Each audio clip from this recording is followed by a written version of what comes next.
Obboroo yoo dhaqee jiru namicha argee waraqata kana itti kennee jiru akkana ilaalee waraqata Finfinnee ministeera barumsaa irraa fudhannee kana ilaalee ayichaal miti. Hin danda'amu. Maali sababii hin danda'amne? Hin danda'amu naan jedhe. Hayyama kennaa fi jedhee hin danda'amu jedhe. Baajetii hin qabne jedhe. Baajetii hin qabne.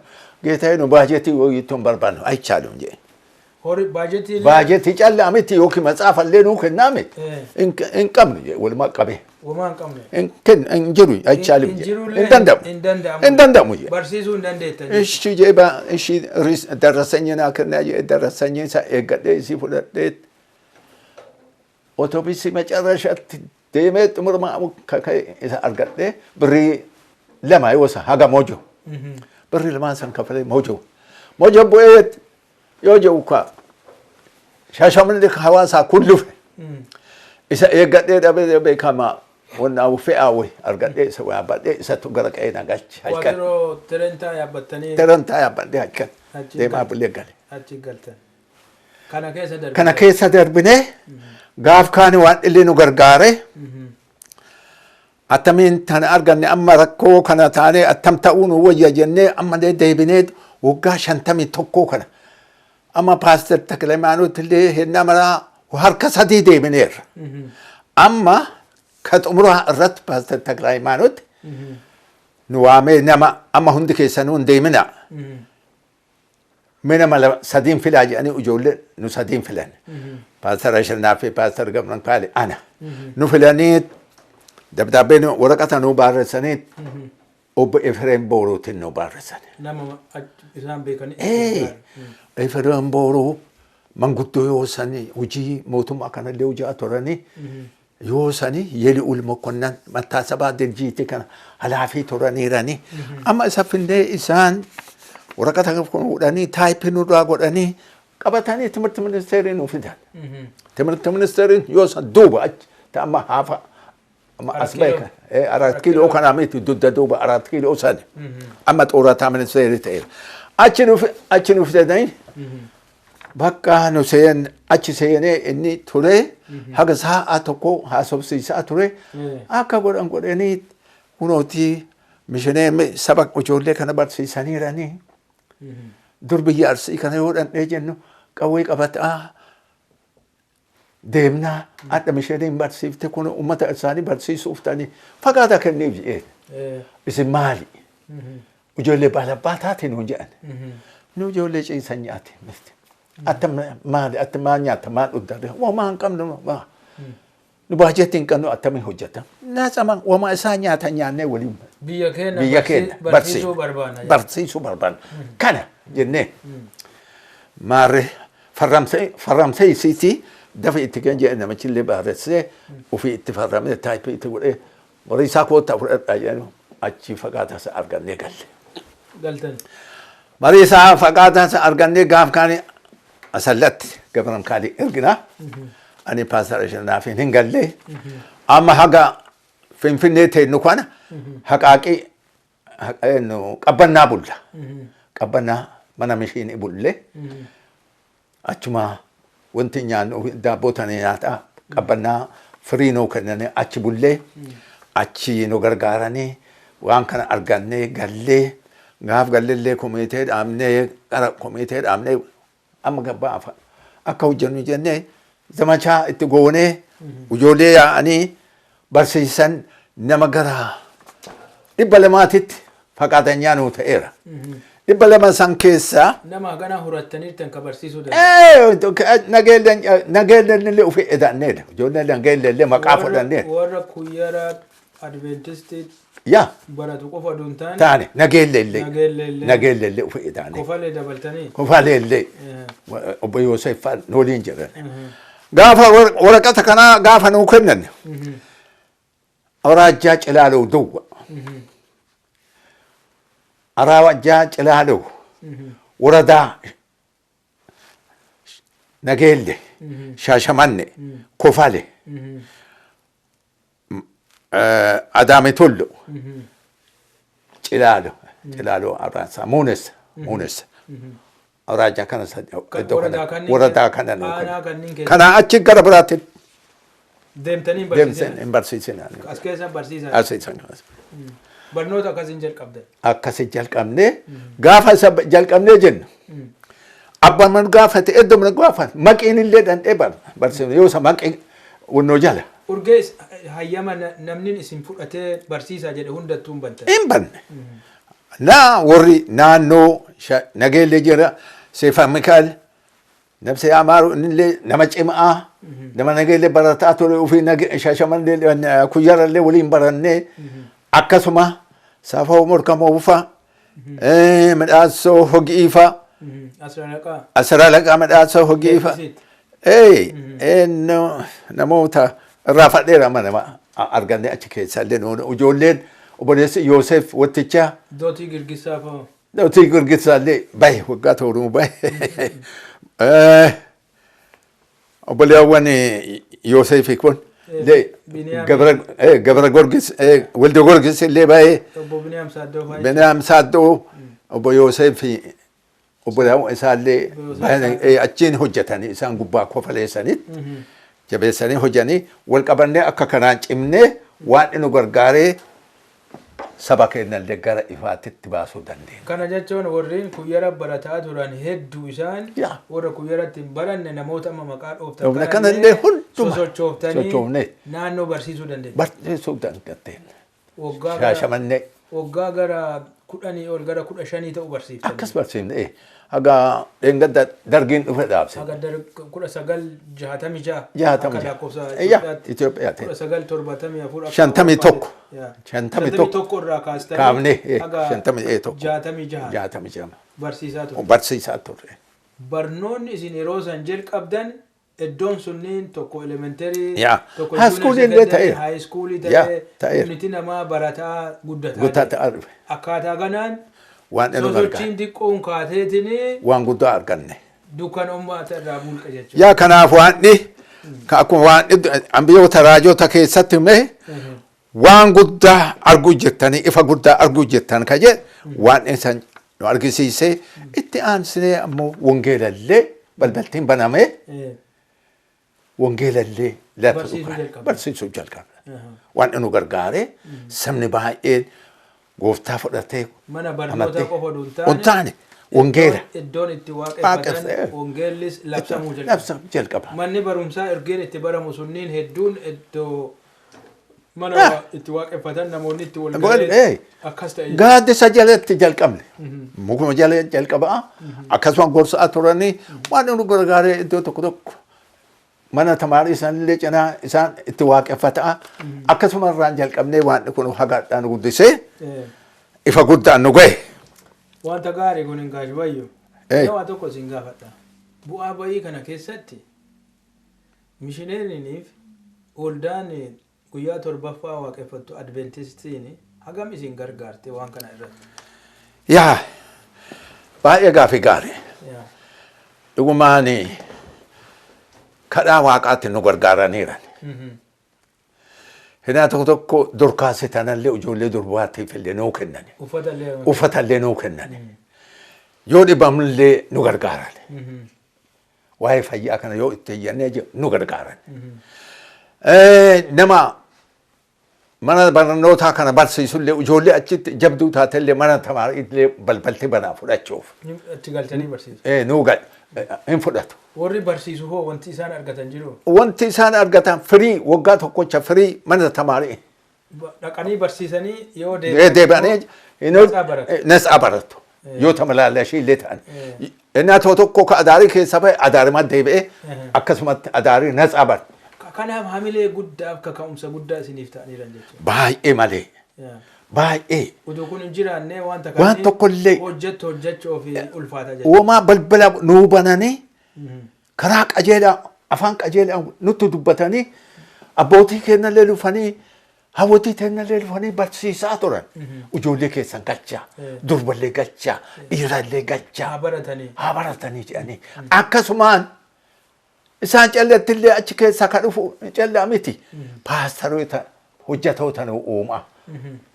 Namoota akka kunoo Paastor Hamaadoo akkasuma nu Pastor Tigiroo, Tigiroo, Pastor Yohaannis Pastor Tumaatoo, Yohaannis Pastor Tumaatoo, Galatoo, Qabatoo. warreen kunniin ka jalqabaati. Ka jalqabaa kunniin illee Obbo Wongelaalee Dabalee Gabaree fa'aa. dabalee Gabree ifaa kunniin fa'allee firii ummata dammassaa balabbaataan kunoo waraqatallee itti baarressine yoo sanillee balabbaataan waraqata itti kennine kunoo mana tamaarii dhaabe kunoo natsamaa barsiifna jennee itti iyyataa ture. Akkaataa kanaan hojjeta. Akkaataa kanaan haga dandeenye nageelle keessa baay'inaan kan fudhate nageelle.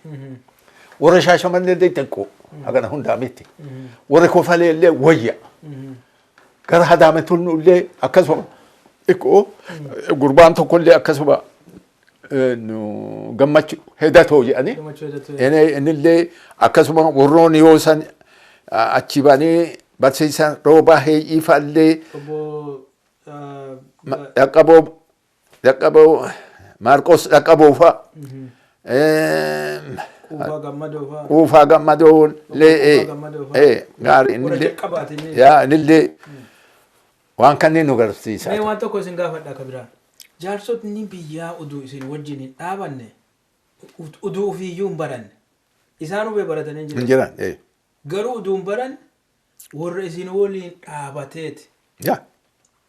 Akka loltuu tokkootti manni barnootaa kun akka jalqabamee akka dagaageetiin jedhu akka barsiisa ijoolleen akka baratan warra isin gargaarantu jira. Baay'ee. Warra kanneen keessaa mee eenyuun fa'aa yaadattu? Warroota kanneen keessaa nama akka Sheek Kadir Qaabatoo, namoota akka Tufaa Kojii, namoota akka Badhaasoo Falamaa, namoota akka Argoo Buuqaroo, namoota akka kunoo Hamaadoo Paaster Hamaadoo, namoota akka gara leephisi kana Sheek Kadir eenyu jedhani Haji Kadir Bombaasooti Goobane Haji Kadir Goobaniiti Haji Kadir Goobanii okay isa Sheek Kadir Liyyeeti inni illee nu gargaaraa ture karaa kunoo gamba'oo kanneeniin namoota akka warra nu dugunaa kana. Gara munyoo kanaati. Nu kunoo. Godaanaa dugunaa fa'aa. Godaanaa dugunaa fa'allee. Xegenoo fa'allee sunniin illee asillee warra kunoo nu dhabate. Dhabate. Yeroo fagaatteetti amma. Warra yoo isa waliin hojjette. Abbaa daddafoo kana eenyu jetta. Daddafoo. Abbaa daddafooti. Dhabate. Maal sababa. Eessa naannoo kamii? Suma kunoo gamboo kenna kan. Kunoo kaasuu jiru nooliin. Dhabate. Abbaa jajjaboo. Abbaa jajjaboo. Obboleewwan isaallee baay'ee nu gargaaraa turan. Abbaan jajjaboo illee daangi yoo sanii innillee nu gargaaraa ture. Namoota kanneen wajjin taa'anii milkaa'uu dandeetta. Kun waa tokko nama barsiisaa gaashii. Baay'ee malee. Isin fedha keessan qabaachuu qofa hin taane giraasruutii jalatti nama amansiiftanii sochoosuu waan dandeettaniif udoomayyuun qabaanne namoota barsiisuu dandeetta. Bara san saaragee ta'e namaan jedhanii miti mana barnootaa dhaqan. Dubartoonni mana barnootaa hin dhaqan. Isin immoo kanneen amansiiftanii barsiisuu. Aga dandeenye waaqa wali waan illee nu gargaare. Wajjin hojjettan. Baay'ee akkasii hojjetaa turre balabbaatonni illee nu gargaaranii garaachumaacha. Inni kaan fa'allee inni kaan bulliyyee illee haga mana achi barre nu mormine tokkollee nu mormine. Balabbaanni ka funyamaraallee kaliyyee illee ka daawwu illee bichaan bariisoo xiqqoo nu mormaa ture haa ta'u ka gamba'u illee nu mormine ka maadaadaa illee nu mormine. Waan gaarii isin jalqabdan isin jala dhaabannee yoo dhufanii illee kana gaarii godhaatanii jenne. Baay'ee nu miine haa ta'u xiqqoo rakkoo kan nutti fidee ture lafa ka itti ga'e irra jiran. Lafa kanarra. Mee waan lafaatti dhufna waan lafaa waan isin gaafadhootu jira wanta lafaa waan isin gaafadhu jira barnoota irratti dhaabanneeyyu ummanni keenya yoo sanii karaa fayyaatiin gargaarsa hagam ga'u qaba ture innaasa. Yaa namni yoo san yoo laaltanii jettani hin jiru.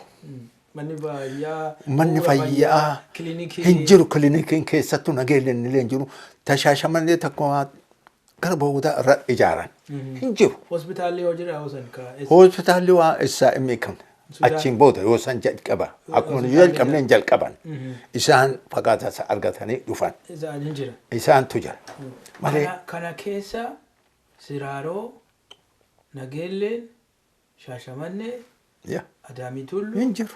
Muunees kan Kofaaleen kana keessa guutuu kana keessa manni hin jiru. Bu'uurri fayyaa hin jiru. Agana wanti hin jiru. Kun ergaalamee ergan. Gara ergaalamee deemu. Kan gara Addis Ababaa ergan. Yoo adagaan irra gara galu kun ergaalame. Kun malee hin jiru. Mishiineen booda. Hagam isinii dhaga'ama ture kun. Baay'ee malee maal godhu. Innaa tokko mucaa bu'ii. Ijoollee mana gargaaraa turre indoo irdaataa wayii keessa galee barsiisaa turre. Warrumaan mishiinii kun irdaataa wayii wanta godheet naannoo warra abbaa haadhaan qabnellee sangaa bitaa fi turan. Baajetii wayii waa argannee halaafinatti akka inni isaan gurbaan kun muka irraa kufee ijoollee amma naannoo maadada ta'ee shiree ta'ee simmannaa ta'ee walaalee malee amma irraa. Naannoo bakkeenya sana. Muka irraa kufe. Achi fuudha kun ergaalamee finnee achi deemee jaanillee. Hambisuu hin dandeenye. Kanaafuu gaashbaayyi wanti isin gaafataa dhufe dhaabatanii dukkana abaaruu irra shaama tokkotti ibsu jedhamaami. Wanti isin gootan kilinikii banu. Maaliif kilinikii bantan ootan? Yaa akkuma beektanii. Namni waa argachuun hin oolu. Yaa anillee akkuma mana tamaarii keessa waliin turre amma mishiinii kuyyaraatiini hospitaalli Gimbii nama baratu waggaa tokko direesarii jedhanii direesarii baratu. Tireeningii kennu achi. Tireeningii kennu. Nama ergadhaa jedhan. Hospitaalli Gimbii ka Adventistii jechuudha. Nama ergadhaa jedhan. Amma na filan. Anaa walitti namni biraallee boggaalee hojii. Boggaalee hojii. Nama lama taanee dhanne. Tokkollee gurbaa kan baataa tokko. Kan waleettaa tokkollee nama afurtu dhaqe. Kuyyaraa dhaqaartan jechuudha. Kuyyaraa dhaqne. Achitti Gimbiitti barate. Kan baataallee kan waleettaallee naannoo isaaniitti deebanii akka hojjetaniif. Ijoollee arsii keessatti akka hojjetuuf. Waan akkasii kanaaf nu erganii achi barannee achi fixannee gallee fatanaa Addis Ababaa nu kennanii fatanaa lufnee mootummaan miti mihikiiniin Addis Ababaatti illee na hambisuuf ka'anii. Addis Ababaa maal jedhu zawdituuf jechuu? Zawdituu keessatti zawdituu callaa miti gara achi dudda duuba maali irraan fadhe eenyu ambassii maal ambassii jedhanii naannoo sanitti Ingiliis ambassii. Ambassii Ingiliisiin gararratti iddoo wayiitti dhaqaa yoo san meedaan taaksii fudhataa dhaqaa. Achi barsiisaat mana naa kennanii achi keessa bula. Ji'a 4-5 achi hojjedhee booda fuulatti deebitee jedhanii fuulaa ammoo kuyyara na fudhatanii. Kuyyara deebitanii hojjetaa? Kuyyara hojjetaa ture. Achi kaataniitiin kuyyaratti hojjetaa ture? Waggaa dubree deebi'ee ergaalamee waggaa 58 ergaalamee baradhee deebi'ee biyya deebi'ee waggaa tokko hojjedhee saniin duubatti faqaadaan. Baafadhee hojjedhaa ganna dhiisaa jedhan ganna dhiisanii. Hinnaaf bahee hojjedhee waan salphaa sitti fakkaataa waan ulfaata. Waan ulfaata natti dhufaa ture. Nama hiyyeessa dhufa. An horiin waan argadhu yoo san mishiini bira birrii 90. Haguma baheellee waan argadhe saniin taan manatti ijaare taan ammoo qorichaan bitadhee yoo galee mana kiraa yoo fuudhee yoo san keessa seenee mana ijoollee kennaati. Isallee miidhaasuuf jalqabaa ture. Waan baay'ee natti dhufe nama hiyyeessatti natti dhufe kan homaa hin qabne amma uduu argu anuurii kana. Namni ka du'e irra an ka hiyyoome wayya ji'a waan danda'e godhaafii ture. Gargaaraa ture. Haga ta'e. Waan horii hundi isaanii hin qabne. Horii hin qabne daa'ima du'uuf taatu daa'ima ibiddi yoo qabattee dhufte maal godhuun narra jira. Gitti waan kana gargaaruun narra jira. Jedhee si bakkeennaa agatan ta'e gargaaraa ture. Kanaafi ba'aa guddaa ba'aa ulfaataa yoo san keessa ture haga iddoo san gadhiisee deemutti. Guyyaa gabaatanii kilinikii banuutti deemte. Baay'ee nutti deebi'e. Ammallee yeroo kenna wajjin deemna. Yaa achi hojjatee karaa achitti haga danda'e horii kiyyatti baasee deemaa na xama hakimaa. Amaaseen nu fixee akkana nu godhee nu nyaatanii nu fixan jedhan kana iyyoo nutti matanii waan baay'ee qormaata keessa illee hin agaree jira. Saba keenyaaf jedhee fatanaa guddaa keessa seenee ture. Kanaaf kilinikii bantanii kilinikii keessanitti illee nama gargaaraa turtan. Yaa. Akkaataa kanaan barnoota irraa gara waa'ee qonnaallee baratu uummata kakaasu barnoota akka baratu godhu fayyaanillee nama bira akka ga'u yaalii godhu kaan achi gorsaa kaan ijoollee mana tamaarii gorsaa kaan horii hin qabnu yennaa jedhan yookiin itti kennaa nama firaa yookiin deebisii kaffal jedhan birrii kudhan yoo san aga birrii kumaatti illee akkamtee itti kennaa birrii lama birrii sadi waa kaffalaa baratanii akkasi badadaa ture. Haala kanneen keessa dhufnee waan illee nu gargaare kunoo ijoolleen illee maayisa keenya illee waan nu ijaare kunoo adda gugurdatanii karaa mashiin isaniyyuu hindaan biyya alaa deeman gammachuun natti dhagamaa ture. Paaster Gammachuun illee Dr. Amdeessaan illee akkasuma namoota deeman kana hunda miila kiyyaan dhaqee geggeessaa ture. Achi waliin bulee geggeessaa ture. Baratanii akka deebi'anii tajaajilan. Baratanii nu deebi'an jennee gammadaa turre ka deebi'e illee hin jira kan deebi'e illee hin jira akkasuma hafne kana keessa turre. Yaa kanneen keessa darbitanii. Darbinee adda waanni maal jedha waanni waan jedhu jira raajii irratti ani jedha lafa dheebote irratti bokkaa narra obsaa jedha. Lafa gogaa keessaas bishaan nan dhangalaasaa jedha. Ani sanyii kee irrattis